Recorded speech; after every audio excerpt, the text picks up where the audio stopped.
Hello, listeners. This is Herr Kutschta at Chantilly High School, and today I'm going to talk to you about learning vocabulary at home. So far as I can tell, there are about three ways you can learn vocabulary when you're not sitting in the classroom.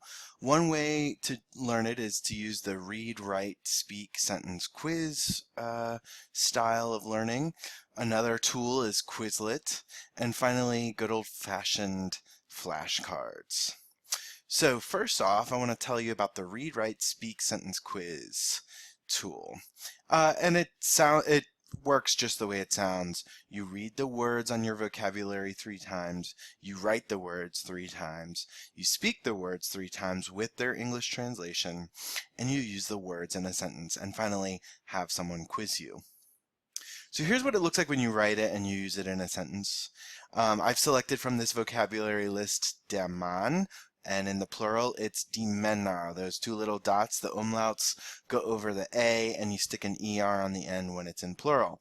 So off to the right, I showed you what I would do on my page if I were studying der Mann.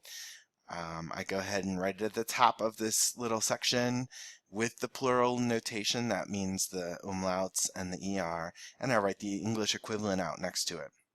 And then I write it 3 times.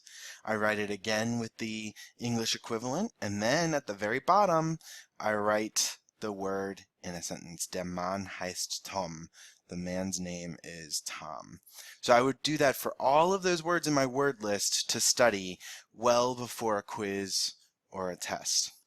The next tool that I want to talk about is Quizlet. Quizlet is an online website that you can use to study vocabulary, and I think it's kind of fun. It's almost like a game. You start off here with flashcards, and then you move on to other games and sort of quiz-like activities, and then you finish up with Space Race, which is purely a game. But this is pretty easy because it's already set up for you, and I've had several students say that they've had success using this. Finally, flashcards.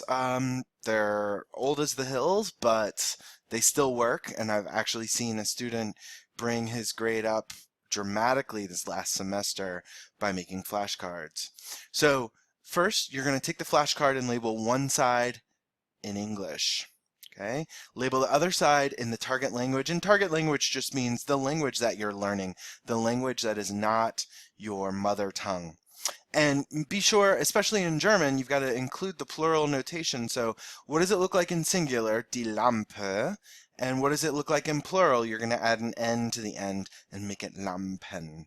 Okay? So that's why I said remember to include both the plural, remember to include the plural notation. And finally, have someone flash the English to you and give them the translation in the target language. So they're going to show you the lamps, and you've got to say die Lampe, die Lampen. Say both the singular and the plural to them. And that's about all I have for you. Good luck studying vocabulary. It's very important.